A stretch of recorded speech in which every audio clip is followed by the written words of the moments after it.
Saudari-saudaraku yang terkasih, berjumpa kembali bersama saya, Inspirasiku di Antara.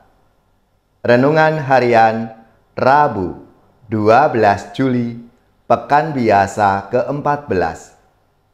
Semoga kita bersama keluarga dan komunitas kita selalu dalam keadaan baik, tetap sehat, dan bersemangat. Marilah kita bersama-sama mengawali renungan kita hari ini dengan tanda kemenangan Kristus. Dalam nama Bapa dan Putra dan Roh Kudus. Amin. Allah Bapa yang Maha Kuasa, sabdamu penuh daya membuka harapan dan penyembuhan bagi mereka yang mengimaninya. Buatlah kami tumbuh dalam iman, bagai pohon anggur yang subur tumbuhnya. Sinarilah langkah hidup kami dengan cahayamu, dan kuatkanlah harapan kami, agar karya keselamatanmu bagi kami semua. Dengan pengantaraan Yesus Kristus Putramu Tuhan kami, yang bersama dengan Dikau dalam persatuan Roh Kudus, hidup dan berkuasa Allah sepanjang segala masa. Amin. Dalam nama Bapa dan Putra dan Roh Kudus. Amin. Inspirasi kita hari ini dari Injil Suci menurut Matius bab 10 ayat 1 sampai 7. Marilah kita baca bersama-sama dan kita renungkan.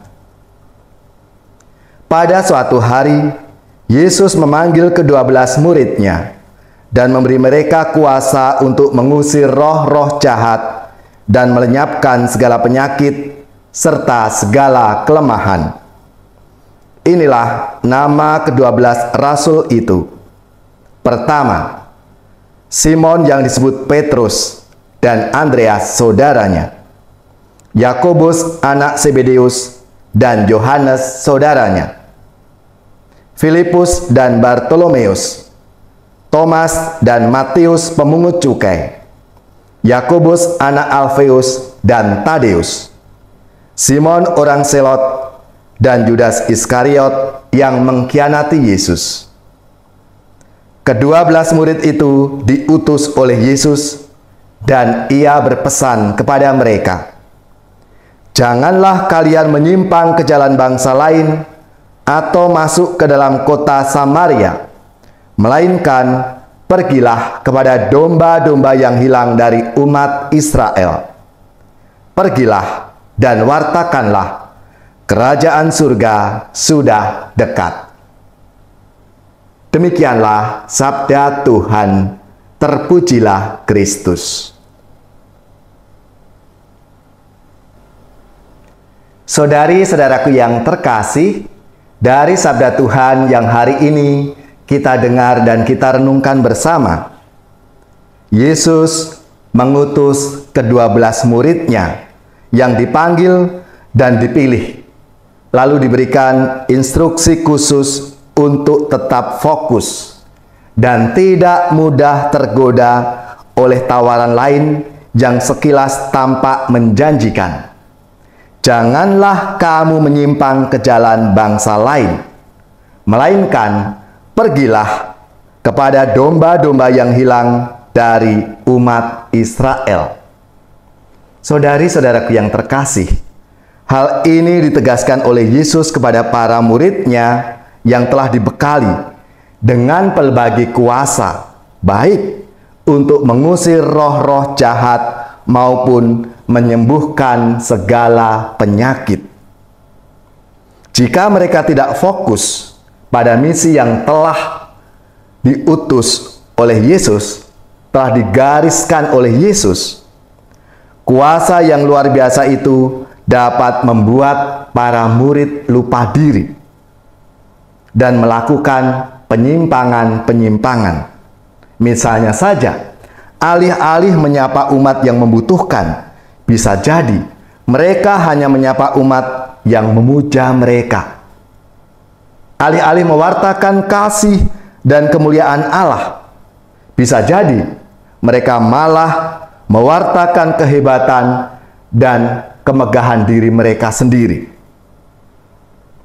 Saudari-saudaraku yang terkasih, tentunya hal-hal itulah yang diberikan pesan Yesus kepada para muridnya, supaya para murid itu tidak lupa akan tugas perutusan yang utama, yaitu mewartakan kerajaan Allah yang sudah dekat.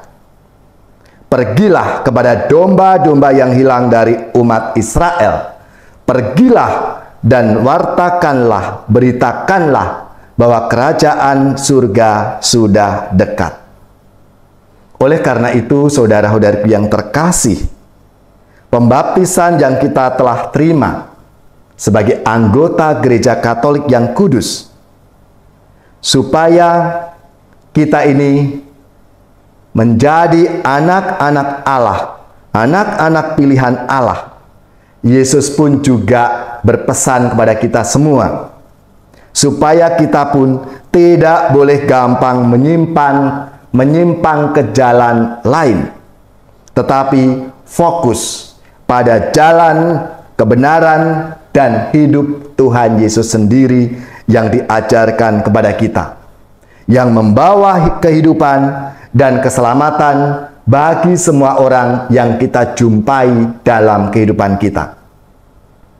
Marilah, saudari-saudaraku yang terkasih, kita semua seperti para murid 12 rasul itu, kita pun dipanggil dan diutus untuk pergi mewartakan kerajaan Allah yang sudah dekat itu, mulai dari keluarga kita, komunitas kita, dan kemanapun kita berada. Kita diutus untuk menjadi rahmat dan saluran berkat dari Tuhan.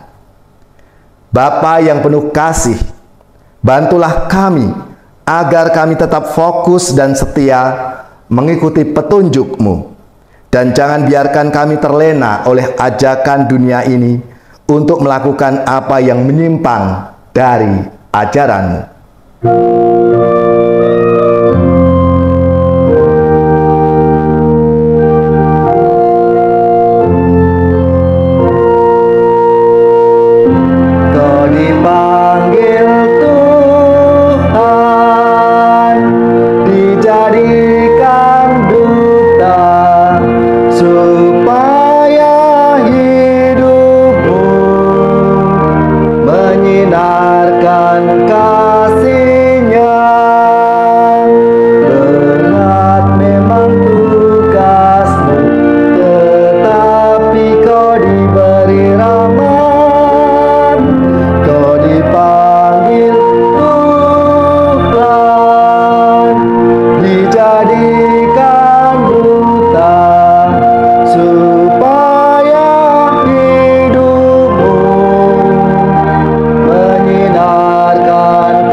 Saudari-saudaraku yang terkasih, marilah kita siapkan hati kita untuk menerima berkat Tuhan.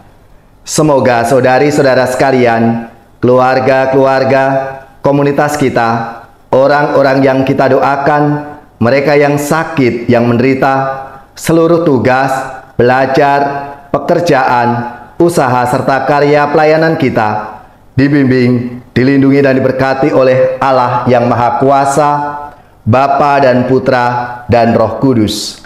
Amin.